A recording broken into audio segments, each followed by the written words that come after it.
అంటే మోషేనే ఎందుకు ఎన్నుకున్నాడు, ఎందుకు మోషేనే పిలిచిండు దేవుడు అంటే హెబ్రీలు 11 ఇందాక మనం చదువుకున్నాం. ముందటిగా ఏమని చదువుకున్నాము? క్రీస్తు విషయమైన నిందను విశ్వాసము ద్వారా ఎవరు చూసిరంట? మోషే ఏం చూసిండు?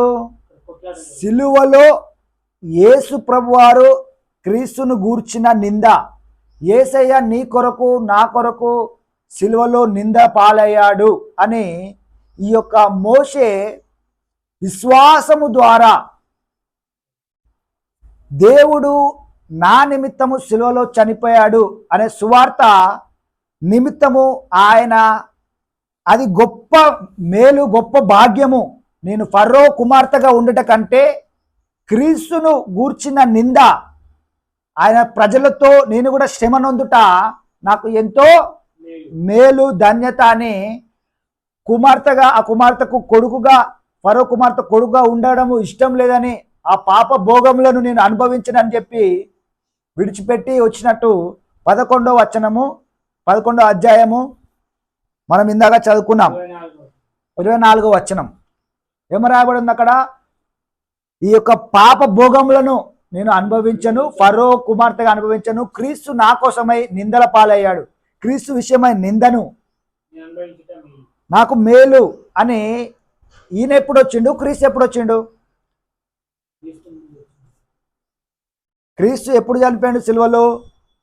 అబ్రహాము, ఇస్సాకు, యాకోబు, తర్వాత మోషే, తర్వాత దావీదు వచ్చిన తర్వాత, సొలొమోన్ వచ్చిన తర్వాత అప్పుడు క్రీస్తు వచ్చిండు. క్రీస్తు వచ్చినప్పుడు మోషే ఉన్నాడా?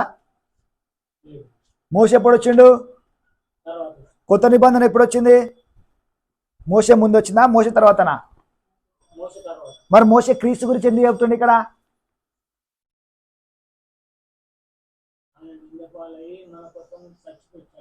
అని ఈయనకెట్లా తెలుసు? మోషకి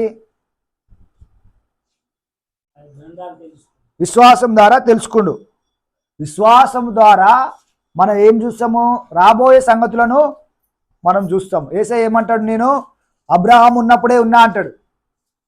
అబ్రహాం కాలంలోనే నేను ఉన్నా అని యూదులతో మాట్లాడతాడు. వాళ్ళందరూ షాక్ అయిపోయి ఏమంటారు?